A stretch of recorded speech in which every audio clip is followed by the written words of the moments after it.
안녕하세요. 늘 채널을 재밌게 보고 있는 60대 여자입니다. 사람은 겪어봐야 알고 물은 건너봐야 안다. 제가 여러분께 보내는 사연에 이리도 적당한 속담이 있을까요? 그 아무리 현명하고 신중한 사람일지라도 어느 순간 본인이 다 이해하고 안다고 생각해서 실수를 할 때가 있죠. 주변 사람들의 객관적인 만류에도 그저 본인이 아는 것에만 집중해 결국 화를 입기도 합니다. 가만히 생각을 해보면 이럴 때 필요한 건 그런 사람을 곁에서 잡아주는 든든한 가족이나 친구도 아니고 나 자신을 정신 차리게 해주는 찬물도 아닌 것 같네요. 그저 스스로 선택한 불구덩이에 들어가서 직접 데워보고 이 길이 아니라는 걸 피부로 실감하는 게 가장 확실하고 빠른 방법이 아닌가 싶습니다. 왜냐, 저 또한 겪어봤기 때문이죠. 차별 또한 겪어보지 않았다면 제대로 공감하거나 차별받는 사람의 서러움을 알지 못합니다. 이남 이녀의 장녀, 나를 그저 살림 미천에 조상님 제사상에 음식이나 준비하면 되고 저를 놀릴 주제도 안 된다는 부모님 아래에서 태어나 저와 여동생은 집은 있지만 진정한 가족은 없는 그런 처지였습니다. 아들, 딸, 아들, 딸. 부모님은 제가 태어났을 때 셋째는 아들 태어나기 전에 액땜으로 태어나내고 넷째인 여동생이 태어나고 나서 또 액땜이라고 다섯째는 아들일 거라고 하다가 살림이 여유롭지 않아서 문 닫고 나가내로는 아들보다 딸이 낫다라고 하셨죠. 오빠와 남동생이 하루 세 끼 중 한 끼라도 거르거나 입고 있는 옷에 주름이 가 있으면 천인 공노한 일이었지만 저나 여동생이 세 끼 중 세 끼 다 걸러도 아무 일도 일어나지 않았어요. 오히려 배가 고파 힘이 없어 마당 청소를 게으르게 했거나 밥을 못하면 바로 매타작이 시작되긴 했네요. 저나 여동생이 부모님께 호되게 혼나는 걸 보고도 오빠나 남동생은 모릅니다. 지들이 누리는 호사가 대체 누구의 희생으로 만들어진 건지 말이죠. 오빠는 재수 삼수해서라도 대학에 보내줬으면서 저는 성적이 되고 학교 선생님들까지 꼭 대학 갔으면 좋겠다 추천을 해도 제 대학 보내서 뭐하냐, 고등학교만 보내줘도 지주제 넘칠 대로 해준 거지 라는 소리만 하던 저희 부모님. 성인 되자마자 기숙사 딸린 공장으로 취직을 갔습니다. 일주일에 6일을 죽어라 일만 해도 차라리 나를 봐주지도 않는 부모님 곁에 있는 것보단 낫다고 생각했어요. 딱 하나 집 떠나는 제 발길을 잡는 건 저 떠나냐고 혼자 남아 동병상련 마음조차 위로해 줄 사람 없는 여동생뿐이었죠. 서울집 떠나 그 당시 인천에 있는 공장에 들어가기 전날 제 여동생은 옆에 누운 제 손을 꼭 잡고 말했습니다. 나 학교만 졸업하면 꼭 언니 있는 곳으로 갈 테니까 우리 둘이서 살자. 엄마나 아버지나 우리 못 살게 하는 사람들 없는 데서 둘이서. 그렇게 3년 뒤에 정말 제 동생은 인천으로 와서 의류 수성 공장에 취직을 했어요. 거기서 기술도 배우고 돈도 벌면서 저와 함께 단둘이서 살 집을 구하기 위해 돈을 모았습니다. 오빠나 남동생이 분에 넘치는 대학 들어가 겨우 졸업하거나 중퇴해서 군대 갔을 때 저와 여동생은 서울에 둘이 살 방 하나짜리 집을 구할 수 있었습니다. 동생이 일하던 곳 사장님의 소개로 가죽 공방에 취직을 할 수 있게 됐는데 거기가 일이 조금 더 고되지만 더 적게 일하고 월급도 많이 준다고 해서 바로 서울로 간 거죠. 저는 공장을 나와서 여동생과 함께 생활하며 새로운 직장을 알아봤고 얼마 지나지 않아 작은 건축 사무실 잡일하는 보조 사무원으로 취직을 할 수 있었어요. 말이 좋아 사무원이지 사무실 자료 정리하고 손님 오면 커피 타고 인력 사무실에서 소개로 온 인부를 안내하고 연락하고 정말 잡일이었어요. 그래도 손이 부르트고 손가락 뼈 빠지게 일하면서 돈 벌진 않아서 좋았네요. 그렇게 동생과 저는 스스로 아둥바둥 자리를 잡아가고 있었는데 그때 오빠와 남동생은 사업한다, 땅 산다, 부모님 재산을 말아먹고 있었습니다. 차라리 평생 안 보고 살았으면 속도 복잡하지 않았을 텐데 아쉬울 때만 만만한 자식 찾는 거죠. 아버지가 병 안으로 들어 누웠을 때 찾았던 건 그렇게 받들어 모셔 키운 아들들이 아니라 딸들이었어요. 차마 모른 척하지 못하고 부모님을 찾아갔을 때 사람 한이라는 게 지독한 것 같다가도 참 간단한 말로 손쉽게 풀리는 거였네요. 아버지 입에서 저와 동생에게 미안하다라는 말을 들었을 때 화도 나고 속도 많이 상했어요. 이렇게 다 늙어서 죽어갈 때 사과할 거면 진작 해주지. 그 말이 그렇게 어려워서 죽어가기 전에 하나 알아서 용서하라고? 그 말 하나가 뭔지 평생 부모님에게 받은 홀대와 차별의 아픔이 살짝 사그러들다가도 오히려 기름을 붓는 것 같기도 했어요. 그런 복잡한 마음으로 받을 거 다 받고 모른 척하는 오빠 남동생 대신 아버지 장례 치르고 혼자 남은 어머니를 대면대면하게 종종 찾아뵀었어요. 근데 반년도 안 돼서 시름시름 앓다가 어머니도 아버지를 따라갔고 어머니 장례까지 미운오리인 저와 동생이 치렀네요. 이제 몸속에 남은 아픔과 분통을 풀 대상도 이 세상 사람이 아니었습니다. 내뱉을 수 없는 어린 시절의 상처는 그저 삼켜서 몸 안에서 사라지게 만들 수밖에 없었어요. 그저 잊고 내 인생 잘 사는 게 저나 동생에게도 가장 필요한 일이었어요. 새롭게 자리 잡는 곳에서 누구보다 열심히 일했고 또 그곳에서 제 남편도 만나게 됐네요. 남편은 저희 사무실에 소속된 인부들 중 하나였습니다. 멀끔하게 젊은 사람이 목소리도 제일 크고 늘 생글생글하게 웃으면서 사무실 사람들한테도 인사를 잘해서 사람 참 괜찮다라고 생각을 했어요. 그리고 그 뒤에는 뻔한 이야기입니다. 그 사무실에서도 제가 가장 젊은 사람이었고 인부들 중에서 가장 젊은 사람과 제가 눈이 맞아서 커피 한잔 하다가 자연스럽게 연인이 된 거죠.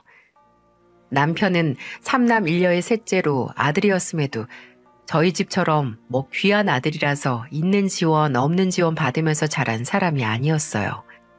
장남에게도 제대로 투자를 못할 만큼 형편이 넉넉지 못한 집안이라서 장남은 고등학교도 다니다 말고 일을 시작했고 그 뒤로 동생들도 학교만 졸업하면 바로 집 밥벌이를 해야 했죠. 하지만 남편은 그런 상황에서도 몸 굴리면서 돈 벌 수 있게 튼튼하게 태어나서 다행이라고 이를 보이며 활짝 웃는 사람이었어요. 애초에 크게 팔 잡힐 생각도 없이 참을 만큼 고되고 근근히 숨통 트이는 삶에 저런 사람과 함께라면 힘든 일도 훌훌 털고 살 수 있겠다 싶더라고요. 그렇게 1년 조금 안 되게 만났나요?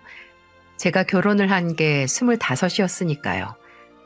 결혼해서 바로 아들이 생겼고 3년 지나 딸이 태어났습니다. 이번 달을 무사히 보내면 다음 달은 조금 더 아껴야겠다 싶게 넉넉지 못한 형편이었어도 저도 남편도 차라리 우리 굶으면 되지 자식에게만은 해줄 수 있는 대로 해주고 싶었기에 애들 키우는 데는 아끼지 않았어요. 지금도 생각이 나는 게 월급날이면 늘 남편이 손에 사들고 있는 게 있었어요. 집 근처 통닭집에서 파는 빛깔 좋은 양념 통닭이었는데 요새는 뭐가 무슨 맛인지도 모를 만큼 통닭도 정말 여러 종류가 있잖아요. 근데 그때는 후라이드 아니면 양념이었는데 퍽퍽한 살이 그래도 맛있는 게 양념이어서 늘 치킨은 양념 통닭만 먹었습니다. 종이 박스 풀고 그 안에 호일을 조금 떼 찢어서 닭다리 하나씩 잡고 먹기 좋게 다리 부분 호일로 감아 아들과 딸한테 하나씩 쥐어주고 저랑 남편은 날개 하나씩 잡고 먹었어요. 요즘은 왜 그 맛이 나는 양념 통닭은 찾기가 어려운지 이게 정말 그 통닭의 맛을 특별하게 만들어준 게 그 빨간 양념이 아니라 추억이라는 양념 때문은 아닌가 싶네요. 그렇게 소소한 행복 속에서 온 가족이 별탈 없이 살았는데 딱 하나 애들이 어렸을 때부터 제 마음을 불안하게 했던 건 바로 남편의 담배 피우는 습관 때문이었어요. 공사장에서 일하면서 꿀같이 달콤한 순간이 바로 휴식 시간에 피우는 담배라고 하던 남편. 안 그래도 공사장 먼지바람 다 마셔가면서 일하는 사람이 어쩌려고 담배까지 피워서 본인 폐를 그렇게 혹사시키냐고. 꿀같이 달콤한 휴식 시간을 원하면 차라리 쉬면서 꿀이나 퍼먹는 게 100배 낫겠다고 해도 말을 듣지 않습니다. 아내가 열변을 토하는 소리를 그냥 허허 하면서 웃어넘기죠. 정말 다른 걸로는 제 속을 끓이지 않는 좋은 남편이고 애들에게는 한없이 다정한 아빠였는데 그 담배만큼은 죽어도 포기를 못하더군요. 집에 냄새나고 애들까지 간접 흡연한다고 한겨울에 내쫓으면 조용히 나가서 손과 코가 빨갛게 얼어도 담배를 피우고 들어오는 사람이었기에 저도 나중에는 두 손 두 발 들고 잔소리도 할 힘도 나지 않았어요. 근데 제 목에서 피가 나오더라도 더 잔소리를 했었어야 하나 봐요. 아들이 30 후반이 됐을 무렵 남편은 폐암으로 세상을 떠났습니다. 이미 알게 됐을 때는 어찌 손쓸 도리도 없이 암이 다른 장기까지 전이되어 있었기에 저도 애들도 남편을 무기력하게 보내줄 수밖에 없었죠.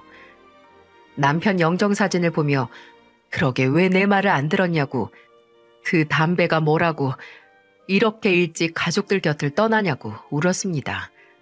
그러다가 그래도 우리 남편 가는 길 가족들 두고 간다는 생각에 편히 가지도 못할까 걱정 말라고, 우리 형욱이랑 서영이는 좋은 짝 만나서 저들 가정 꾸리는 모습 내가 꼭 지켜보겠다고, 당신은 그저 하늘에서 애들 잘 봐달라고 기도했네요.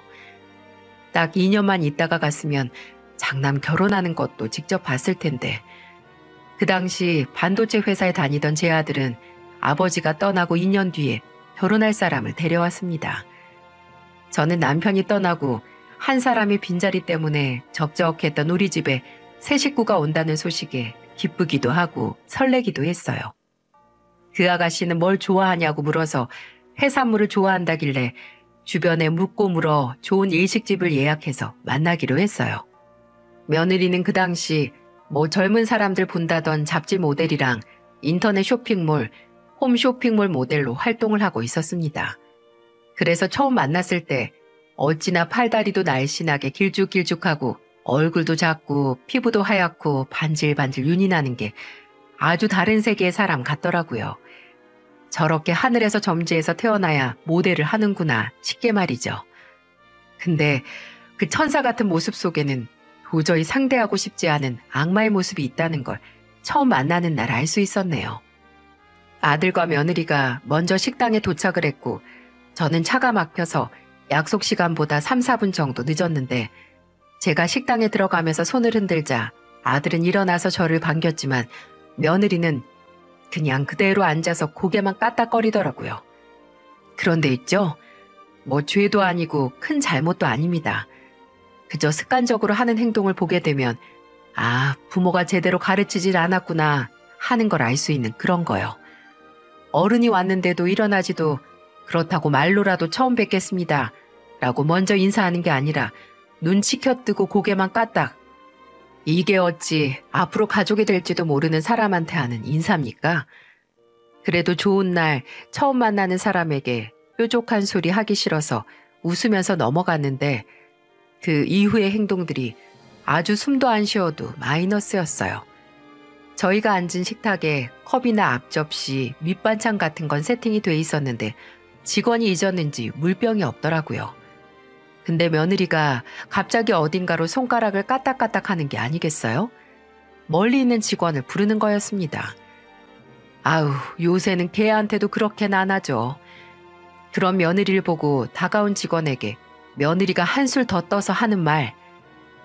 저기요, 여기는 손님들이 앉아있는데 식탁에 물병이 없는 건 보이지도 않나 봐요? 우리는 음식 먹다가 목 막혀도 그냥 먹으라는 건가? 제 귀를 의심했습니다. 아니, 식당 직원이 본인 집안 머슴도 아니고 얼마나 큰 잘못을 했길래 같은 사람에게 이리 모멸감을 주나요? 제가 놀라서 가만히 쳐다보고 있자 옆에서 아들이 직원에게 사과하면서 물통 하나만 가져다 달라고 하더라고요. 근데 그 후로도 반찬을 먹어보더니 이건 짜고 이건 다네, 음식 구성이 별로네 하면서 불평만 늘어놓는 겁니다. 형욱 씨, 식당 잘못 찾아왔나 봐. 서비스도 음식도 영 엉망이네. 난 괜찮은데? 왜 그래? 어머니가 너 회 좋아한다고 해서 특별히 알아보신 식당인데. 딱히 특별한 날에 올 곳은 못 되는 것 같아. 그럼 메인 메뉴가 맛있나 보네? 하는 말마다 아주 밉상인 티를 내려고 노력을 하는 것 같았네요. 말 한마디 평범하게라도 하질 않으니 이제 겉모습마저 미워 보이더라고요. 가죽으로 된 미니스커트를 입고 바짝 꼰다리도 뾰족한 하이힐 신은 발을 식탁 밖으로 빠져나오게 하고 빠딱거리는 꼴도 이건 아니다 싶었어요. 대화도 하는 둥 마는 둥 이미 마음이 가지라느니 며느리에게 궁금한 것도 없었습니다. 그리고 그날 집에 돌아와서 옷을 벗기도 전에 아들에게 말했어요. 아무리 생각해도 저 아가씨는 아니다. 형우가 너 진심이니? 식당 가서 갑질이나 하고 어른 앞에서 최소한의 예의도 어디다가 팔아먹은 저런 아가씨랑 결혼이라고? 지금 얼굴 예쁘고 몸매 좋은 거? 그래, 지금은 좋겠지. 근데 결혼이 어디 젊은 날만 반짝하고 많은 거니? 길게 봐야지. 너 나중에 눈에 콩깍지 벗겨지면 그거 다 껍데기야. 오늘 본 그 식당 직원? 그 식당 직원이 겪은 모멸감 앞으로 네가 겪을 수 있어. 정신 차려 이거사. 어머니가 하는 말 다 무슨 말인지 알고 왜 그렇게 생각하시는지 너무 잘 아는데요. 진이가 첫인상이 좀 그렇긴 해요. 나도 그랬고. 돈 있는지 외동딸로 오냐오냐 자라서 그렇긴 한데 애가 그런데 알아가면 쟤만큼 속이 어리고 착한 애가 없어요. 어머니, 제가 누구 아들인데 사람 보는 눈이 없겠어요. 저 진짜 진이 사랑해요. 진이만큼 잘 맞는 애도 없고 결혼하고 싶다는 마음 든 것도 진이뿐이라서 어머니께도 소개시켰죠. 저 한 번만 믿어주세요, 어머니. 어머니 아들 절대 어머니 실망시키지 않을 테니까요. 얘가 어쩌려고 나한테 이렇게 호언장담을 하나 싶더라고요. 이미 눈빛에서 제 말을 들어먹을 생각이 하나도 없더라고요. 제가 너 이 결혼하면 나 결혼식장 안 간다. 너 안 본다. 으름장을 놔도 안 그럴 거 안다고 우리 어머니가 어떻게 장남 결혼식에 안 오냐고 그냥 애교만 부리네요. 저런 속 없는 놈. 지가 왜 며느리에게 마음이 갔는지 며느리가 연애할 때 지한테 얼마나 잘하고 애가 착한지 술술술 늘어놓기 시작하는데 이미 첫인상이 완전히 나락으로 간 제게는 속이의 경일기밖에 아니었죠. 사랑 앞에 눈이 뒤집힌 아들은 엄마인 제가 봐도 이건 손을 쓸 수 없이 그저 지가 살아봐야 알겠다 싶어서 마음대로 하라고 했습니다. 저는 저대로 알아서 적당히 가족 역할, 시어머니 노릇할 테니 알아서 하라고요. 제 찜찜한 허락이 떨어지자마자 아들은 본격적으로 결혼 준비를 했는데 신혼집 구하는데 조금 애를 먹더라고요. 돈 많다고 하던 며느리 집에서는 뭐 집은 남자가 하는 거라고 예물 예단 혼수만 한다고 해서 제가 조금 보태준 돈과 지가 모은 돈 합쳐서 신혼집을 알아보러 다니는데 앞으로 아들이 모시고 살 며느리 눈이 어찌나 높든지 평수가 좋으면 동네가 별로고 동네가 좋으면 평수가 마음에 안 든답니다. 그러다가 문득 제가 살고 있는 집에서 같이 살면 어떨까 싶더라고요. 딸이 테니스 선수를 하다가 지방 체육센터 코치로 일하게 되는 바람에 일찍 지방에서 독립해서 살고 있고 이제 아들도 결혼해서 나가 산다고 생각하니 저도 불안해졌었거든요. 혼자 36병짜리 집에 혼자 살면 괜히 더 공허하고 적적할 테고 애들만 괜찮다면 남은 방 2개 다 내어주고 같이 살면 제 마음도 놓일 것 같았고요. 아들이야 며느리가 좋다면 좋다고 할 게 빤해서 저는 며느리를 따로 불러서 차나 한잔 하면서 제안을 했습니다. 결혼하고 바로 시어머니랑 같이 살면 분명 네가 불편하긴 할 거다. 근데 나도 괜히 시집살이 하려고 이런 말 꺼내는 건 아니란다. 다 같이 가족으로서 서로 돕고 사람 사는 냄새도 나면서 사는 게 어떨까 싶어서 하는 말이야. 절대 너한테 강요하는 것도 아니고 의견을 물어보는 거니까 편하게 생각해보면 좋겠구나. 저는 당장 같이 살아야 한다고 한 게 아니었어요. 나는 이런 생각인데 너는 어떠니? 잘 생각하고 기면 기다 아니면 아니다 라고 말해주길 바랐습니다. 근데 제 말에 며느리가 누나를 굴리며 뭐라고 대답했는지 아시나요? 제가 그 말을 어떻게 믿어요? 제 주변 사람들 다 시어머니가 시자 들어가는 짓 안 한다. 손에 물 한 방울 안 묻힌다 하고 데려가서 지금은 다 고생해요. 어머님 말 뜻은 알겠는데 솔직히 어머님도 완전 시집살이 안 한다고 100% 확신은 못 하실걸요? 그리고 시부모님 모시고 사는 여자들은 빨리 늙는데요. 가족은 뭐 명절이나 가족 행사나 가끔 보는 게 더 애틋해진다고 하니까 그냥 적당한 거리를 유지해 어머님. 저 어머님 오래 보고 싶어요. 이게 과연 저를 오래 보고 싶은 애가 할 소린가요? 혀에 브레이크가 달리지 않은 것처럼 거침없이 말을 하는 며느리를 보며 이제 화가 난다기보다 참으로 신기하고 헛웃음이 다 나오더군요. 저는 어처구니 없는 것처럼 웃으며 그냥 그래, 네 뜻 알겠다고. 나는 그래도 너에게 믿음을 먼저 주려고 했는데 너한테는 그게 보이지도 들리지도 않나 보다. 알겠다 라고 했습니다. 지 살던 대로 행동하는 남의 집 딸이 밉다기보단 그저 본질은 보지 못하는 제 아들 녀석이 그렇게 밉더라고요. 그래도 결혼식 날 눈물이 납디다. 지 엄마 속도 모르고 양가 부모님께 인사하는 자리에서 턱시도 멀끔하게 입고 제게 인사를 하고 고개를 들며 입술을 꽉 깨물고 눈물 한 방울 툭 흘리는 모습을 보며 저도 울고 말았습니다. 어쩌면 그 눈물은 앞으로 펼쳐질 지독한 가시밭과 같은 아들의 결혼 생활을 미리 슬퍼해서 흘린 눈물일 수도 있겠네요. 결혼하고 나서 어차피 며느리에게는 안부 연락 같은 건 꿈도 꾸지 않았습니다. 바라지도 않았고요. 근데 이상하게 아들에게도 연락이 잘 오지 않더라고요. 뭐 서로 얼굴만 보고 있어도 절로 시간이 흐르는 신혼생활이라서 저는 생각이 안 나나 보다 했어요. 근데 아들의 신혼 근황은 생각지도 못한 곳에서 들을 수 있었어요. 지방에서 사는 딸에게서 전화가 오더라고요. 엄마, 혹시 오빠하고 요새 만났어요? 오빠가 엄마한테 별말 안 해? 무슨 말? 아주 새색시만 봐도 좋은지 이 엄만 잊었나 보다. 아휴, 그래. 엄마한테는 말 못했겠지. 엄마, 오빠가 요새 죽으려고 그래. 매일 나한테 전화해서 한탄하는데 귀찮아 죽겠어요. 이게 다 무슨 소린가 했습니다. 알고 보니 아들이 결혼 후에 제게 별말이 없었던 건 다 말하지 못한 사정이 있었기 때문이었네요. 새언니가 오빠한테 결혼하고 나서 바로 뭐 앞으로 서로 지켰으면 하는 규칙 같은 걸 읊었나 봐요.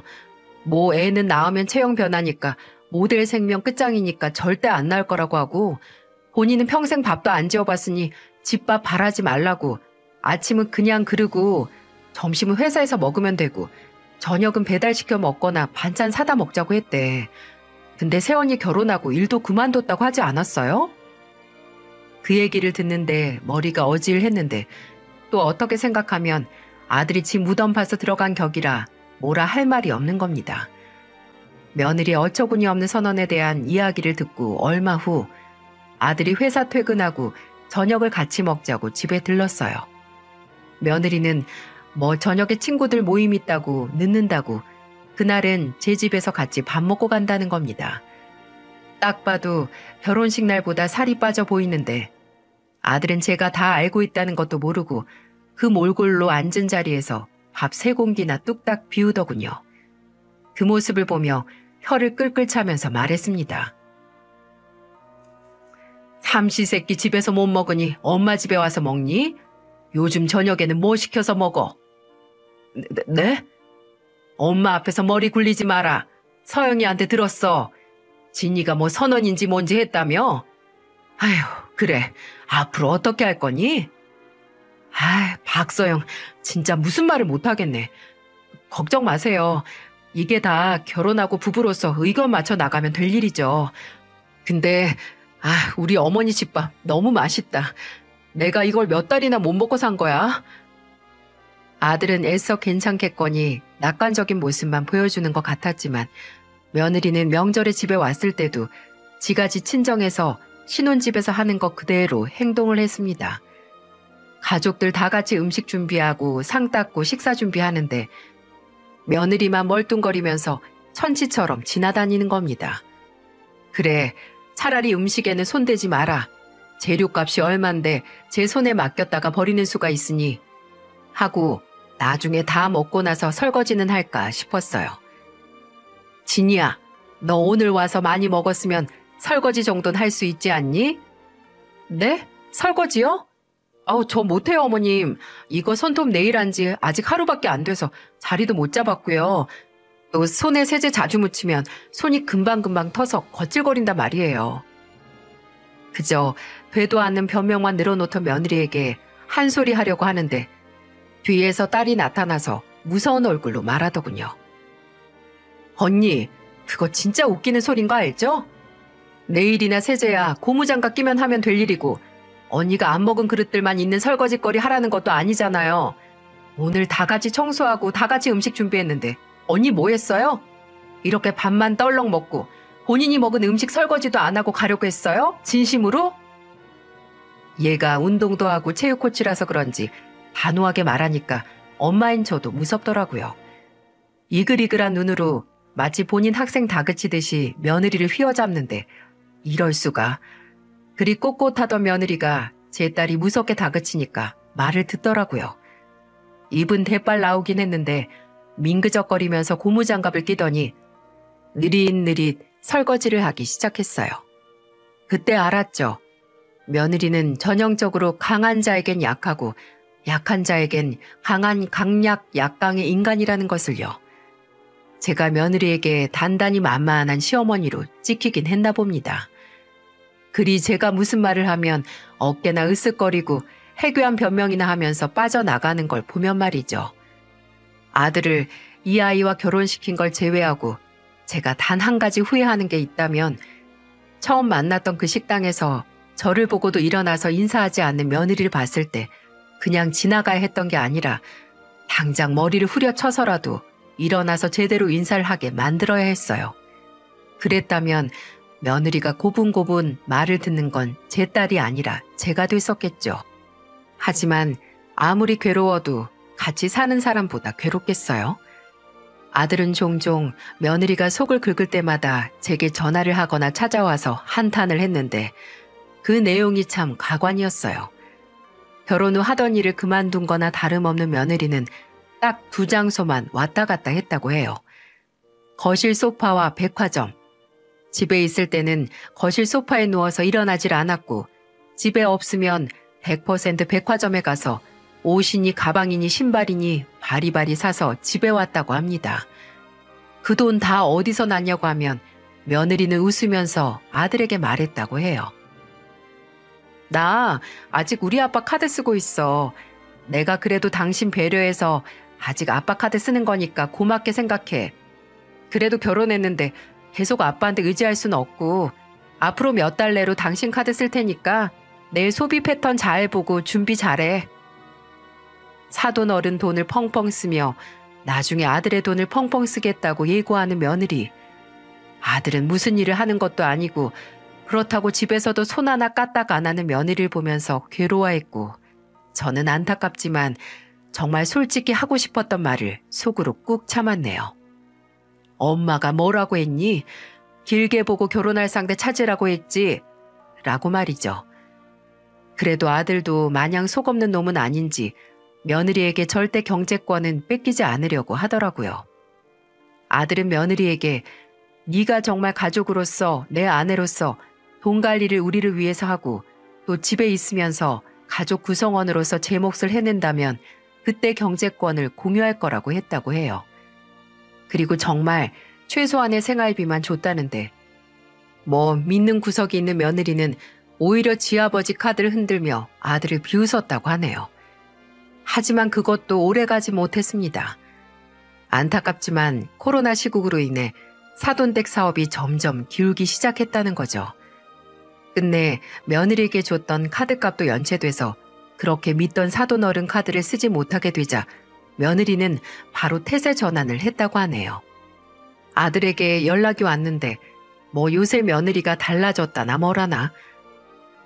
어머니, 저 오늘 출근할 때 그 사람한테 처음으로 아침밥 얻어먹었어요. 믿어지세요?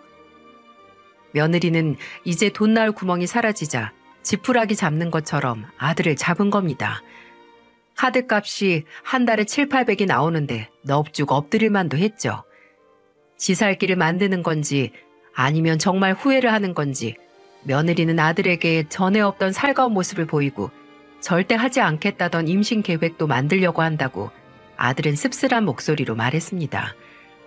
하지만 이내 과정이 어쨌든 며느리가 좋은 모습으로 달라지려는 모습을 보인다니 일단 두고 보겠다고 하더라고요. 두고만 봤지 아직 며느리에 대한 믿음이 돌아오지 않은 아들이 그렇게 호락호락하게 넘어오질 않으니 며느리는 또 다른 방법을 강구해내더라고요. 바로 다시 일을 하겠다고 나왔다는 겁니다. 아들이 출근하는 시간에 갑자기 며느리도 나갈 준비를 해서 물어보니까 며느리는 아주 당당한 목소리로 그랬대요. 나 취업했어. 친구가 소개시켜 준 곳인데 네트워크 마케팅 하는 곳인데 내 자리 있다고 오늘부터 나오라고 했어. 아들은 걱정을 하더라고요. 경력이라고 모델 일 하나밖에 없는데 30 중반에 다른 재주 하나 없이 첫 취업이 이렇게 쉽게 될 일이 없다고 제게 말했죠. 저도 아들의 말을 듣고 얘가 사기를 당하는 거 아닌가 했는데 아휴 말이 씨가 된다고. 석 달도 지나지 않아서 며느리가 친구 따라 간 곳은 강남이 아니라 다단계 피라미드 회사였던 거예요. 하루아침 새 회사가 사무실을 빼고 날랐다고 울며 불며 며느리에게 전화가 왔다고 합니다. 알고 보니 며느리 같은 사람들을 월 1000이라는 허무맹랑한 말로 속여 데려간 다음 취직한 후에 회사 활동비로 쓸 투자금을 내놓으라고 하고 또 고객에게 앞으로 팔 물건까지 직원들에게 강매시키고 돈이 좀 모이면 야반도주 해버리는 그런 곳이었던 거죠. 아휴, 속인 놈들이 나쁜 놈인 건 맞지만 아니 아무리 세상살이 모르고 사회생활 안 해봤다고 해도 남의 돈을 아무 대가 없이 거액을 순순히 앉아서 벌 줄 알았나요? 제 속도 터지고 아들 속도 터지고 며느리의 눈물샘 또한 터졌습니다. 저는 당장이라도 아들이 그 한심한 꼴을 보고 갈라설 줄 알았어요. 근데 아들은 제게 그날 며느리가 사기당해서 강매한 뭐에 쓰는지도 모르는 물건들 집에 쌓아두고 아이처럼 울면서 본인에게 용서를 비는 모습을 보고 차마 헤어지자고 말을 못했다고 하네요. 충격적인 사건을 겪어서 정말 사람이 새로운 마음을 먹은 건지 며느리는 활동비라고 대출받아서 낸 그 빚을 갚기 위해 집에 쌓인 이상한 물건들도 인터넷 중고 사이트에 내놓으며 어떻게든 본인의 과오를 해결하려고 하더라고요. 그렇게 아둥바둥하는 모습을 보고 아들의 마음이 굳혀졌나 봅니다. 아들은 제게 전화해서 요새 며느리가 어떻게든 대출을 갚기 위해 물건을 팔려고 하는 모습과 본인에게 미안한지 집안일도 완벽하게 해놓으려는 걸 보고 정말 마지막으로 며느리에게 기회를 주고 며느리가 진 빚도 부부로서 함께 갚아 나가고 싶다는 말을 하더군요. 이렇게 제가 뒤돌면 빚더미에서 무슨 선택을 할지도 모르고 또 잘못 없고 실수 없는 사람이 어디 있겠어요. 정말 마지막 기회를 줬을 때 사람이 달라질 수 있는 거니까 엄마, 나 그 사람 딱 한 번만 더 믿어보려고요. 미우나 고우나 예전에 좋았던 감정은 쉽게 사라지지 않나 봅니다. 사랑이 뭐고 감정이 뭔지 그날 아들의 전화를 끊고 가만히 생각을 했어요. 어쩌면 며느리도 제대로 사람 노릇하고 살 배움을 받지 못하고 그저 오냐오냐 살다가 이 지경이 된 건 아닌가. 무조건 받아주고 다 해주는 부모가 좋은 부모도 아니고 어렸을 때 제대로 된 교육을 받지 못했다면 이제라도 사람들 기회를 얻는다면 그게 사람 목숨 하나 살리는 건 아닌가 싶었어요. 그래서 고민 끝에 아들에게 다시 전화를 했습니다. 그 주 주말이 며느리 생일이라는 게 기억이 나더라고요. 사람이 새 출발하는데 그래도 가족의 응원 정도는 받아야 하는 게 아닐까 싶어서 생일상 차려놓을 테니 며느리를 데리고 오라고 아들에게 일러줬어요. 그래서 물에서 나는 거 좋아하는 애를 위해 아침에 수산시장 가서 해물탕 재료도 사고 꼬막이 싸고 싱싱해서 무침을 하려고 좀 샀어요.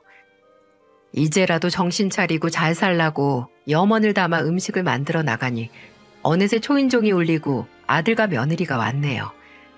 식탁을 빼곡히 덮은 음식을 보며 며느리에게 생일 선물은 준비 못했고 그냥 맛있는 밥 배부르게 먹고 힘내라고 말해줬어요.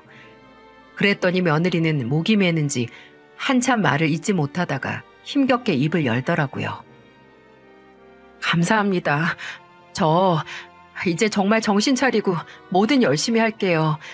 이 사람한테도 잘하고 어머님한테도 가족으로서 며느리로서 잘할게요. 양손에 숟가락 젓가락 잡고 어찌나 공격적으로 먹던지 나중에는 큰 밥그릇 달라고 해서 줬더니 거기에 밥이랑 꼬막 무침이랑 참기름 넣고 시원하게 비벼서 먹더군요. 그래도 그 모습을 보고 며느리와 아주 미세하게나마 가까워졌다고 생각을 했는데 배부르게 먹은 애들 집에 보내고 이틀이 지났을 때 며느리에게서 전화가 한 통 왔습니다. 아들과 며느리가 결혼을 하고 며느리가 제게 먼저 전화를 한 건 정말 손에 꼽을 일이라서 의아하기도 했고 또 얘가 잘 한다더니 안부 연락이라도 하는 건가 싶어서 받았어요. 근데 휴대폰 너머로 들리는 며느리의 목소린 도저히 안부 연락을 하는 사람의 목소리로 들리지 않았어요. 어머님, 저 이거 어떻게 책임지실 거예요? 저 어제 식중독으로 병원 다녀왔는데 아무리 생각해도 탈이 났을 음식이 어머님 꼬막 무침밖에 없어요. 얘가 이게 무슨 소리냐? 그 꼬막 무침 너 말고 나도 먹고 형욱이도 먹었잖니. 진짜 문제가 있었으면 너뿐만 아니라 나나 형욱이도 탈이 났었어야지. 제가 제일 많이 먹었잖아요. 어머님 음식 먹고 이렇게 됐는데 미안하지도 않으세요? 저 이제 곧 모델 일도 새로 시작하려고 준비하고 있었는데 어떻게 책임지실 거냐고요? 모델 다시 한다던 애가 그날 밥을 아주 대접으로 먹고 갔니? 괜히 더 열내지 말고 너 나한테 이렇게 전화해서 이러는 이유가 뭐야? 뭘 원해서 이 난리를 부리는 거야? 어머님 때문에 식중독 걸려서 저 지금 너무 힘들고 몸에 두드러기까지 나서 한동안 모델링 못하게 생겼어요. 당장 모델링만 해도 달에 몇백은 벌 수 있었는데 어머님 때문에 그거 다 물 건너갔으니까 저 딱 1,000만 원만 보내주세요. 계좌 보내드릴게요. 딱 1,000만 원? 네가 정말 미쳤구나. 원래 애가 이상한 건 알고 있었는데 더 이상해질 줄은 몰랐다. 사기꾼들한테 한번 당해보니 이제 너도 사기꾼으로 살려고 하니? 너는 참 별 방법이 없는 애다. 왜 그러세요? 원래 식당도 손님이 식당 음식 먹고 탈라면 다 배상해줘요. 어머님도 어머님이 하신 음식에 대해서 책임을 지셔야죠. 그냥 며느리한테 미안해서 위로금 겸 합의금 준다고 생각하고 깔끔하게 보내세요. 예, 네가 더러운 짓을 하는데 내가 왜 깔끔하게 보냈니? 일 없다. 정 한 푼이라도 나한테 뜯어내고 싶으면 내가 만든 꼬막무침 먹고 탈났다는 거 증명해서 소송이라도 하든가. 그렇게 전화를 끊고도 한참을 머리가 부글부글 끓더라고요. 그래서 아들에게 전화를 했습니다. 퇴근하고 바로 집으로 오라고요. 그리고 집에 온 아들에게 그날 있었던 어처구니 없는 며느리의 행각을 말했고 아들도 저만큼 황당해하고 속이 끓는 것처럼 보였습니다. 그리고 아들 입에서 나온 말은 저를 더 분노하게 했죠.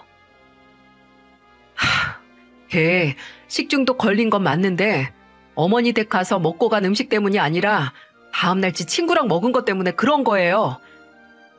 아들에게 들어보니 며느리가 식중독에 걸린 건 진짜였어요. 밤에 몸에 두드러기가 나고 복통을 일으킨 며느리를 데리고 응급실에 갔는데 정말 식중독 진단을 받았고 수액을 맞기 위해 기다리고 있다가 아들이 잠깐 접수처에 갔다고 해요. 그리고 다시 돌아오는데 며느리가 누군가와 전화 통화를 하고 있었다고 합니다. 너도? 야, 나도 지금 응급실이야. 밤에 토하고 화장실 들락날락하고 난리도 아니었어. 온몸에 울퉁불퉁 뭐 나고. 맞네. 그거네. 샐러드랑 김밥. 샐러드에 계란 들어있던 거. 야, 내가 그랬잖아. 좀 가려고 하는지 냄새 난다고. 아들은 그 얘기를 잠깐 들었을 때는 별 생각이 없었는데 근데 그걸 제게 돈을 뜯어내려는 수단으로 쓰였다는 걸 알게 되자 아들은 정말 몸을 부들부들 떨면서 화를 주체하지 못했어요. 더 이상 못 참겠다. 내가 등신이지라고 하며 제게 걱정 말라고 그 여자 해결한다고 하고 집을 나갔어요. 행여 아들이 홧김에 무슨 일이라도 저지르지 않을까 걱정했는데 다음날 다시 돌아온 아들은 지치고 까칠한 얼굴로 말했습니다. 이혼하자고 했어요. 너같이 답 없는 여자랑 도저히 못 살겠으니까 그만하자고. 그랬더니 뭐라고 했는지 아세요? 아들은 분통하다는 듯이 전날 며느리에게 가서 했던 대화를 제게 설명해 주더군요. 몸짓 손짓 다 해가면서 제게 본인이 얼마나 억울하고 어이없고 화가 났는지 말하는데 그런 아들의 모습은 처음이었어요. 아들이 며느리에게 이혼을 통보하자 지 뜻대로 안 되는 거라 며느리는 바로 말을 바꿨다고 해요. 아니, 나도 처음에는 꼬막 무침인 줄 알았어. 그런 거 원래 잘 상하잖아. 근데 몸에 두드러기 때문에 한동안 모델 복귀도 못한다고 생각하니까 순간 욱해서. 웃기는 소리 좀 하지 마. 내가 바본 줄 알아? 너 병원에 있을 때 그날 만난 네 친구랑 하는 전화 다 들었어. 너 처음부터 니들이 처먹은 김밥이랑 뭐 샐러드? 그것 때문이라는 거 알았잖아. 그리고 뭐 모델? 야, 나 너랑 결혼하고 7kg 빠졌을 때 너는 7kg 쪘잖아. 할 생각도 없이 4살 가져간 거나 다름없는 애가 무슨 복귀야? 거짓말을 덮기 위해 한 거짓말조차 탄로난 며느리는 주특기인 궤변을 늘어놨다고 하네요. 여보, 내가 진짜 너무 급해서 그랬어.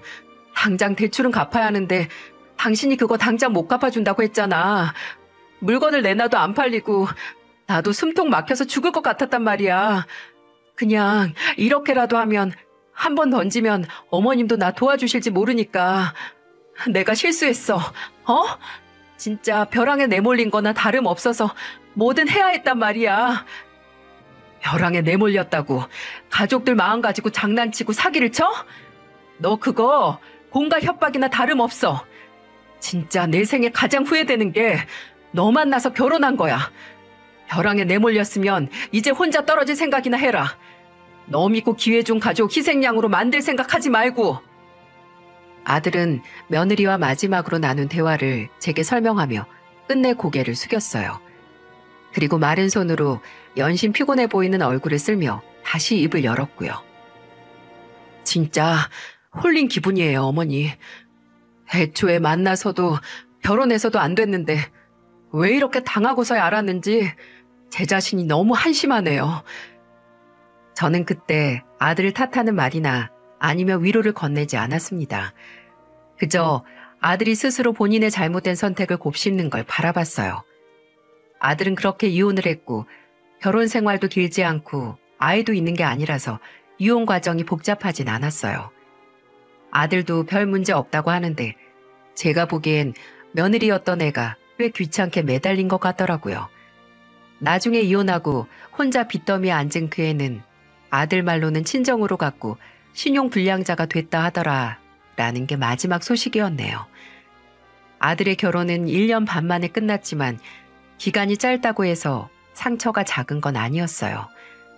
아들은 한때 사랑했던 여자가 그립고 혼자가 된 게 외롭다기보다는 그저 본인이 과거에 했던 잘못된 선택에 대한 자책감 때문에 힘들어했어요. 하지만 전 그런 아들의 모습이 오히려 이혼이란 과정을 실패로 만들지 않는다는 생각이 드네요.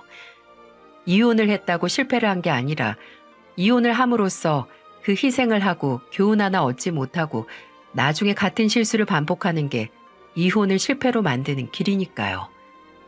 한때는 제 말을 듣지 않고 고집부리다 시간 낭비, 감정 낭비하고 상처까지 얻은 아들을 생각하면 한숨만 나왔어요. 근데 이혼 후에 신혼집을 정리하고 제 집에 들어와 사는 아들이 점점 스스로 회복을 해 나가는 모습을 보면서 그런 생각을 했네요. 고지곧대로 부모 말대로 길을 가느니 차라리 잘못된 길에 들어갔다가 아닌 걸 스스로 깨우치고 나와서 나중에 아들이 다시 누군가를 만나고 결혼을 한다고 했을 때 그때는 더는 잘못된 길로 들어가지 않는 연습이 되었으면 합니다. 이렇게 보면 부모가 하는 일은 손가락으로 방향을 제시해 주는 게 아니라 아둥바둥하며 실수와 실패를 거듭하다 잠시 쉴 곳이 필요한 자식들에게 편히 쉴 수 있는 안식처가 아닌가 싶네요. 지금 제가 그 안식처의 역할을 하고 있기에 앞으로 아들이 인간으로서 더 성장해서 후회 없는 삶을 살길 바랍니다. 「 구구절절 긴 이야기를 들어주셔서 참으로 감사합니다. 여러분들도 실패해서 교훈을 얻고 같은 실수는 하지 않으며 후회를 하더라도 다시 새로운 길을 찾길 바랍니다.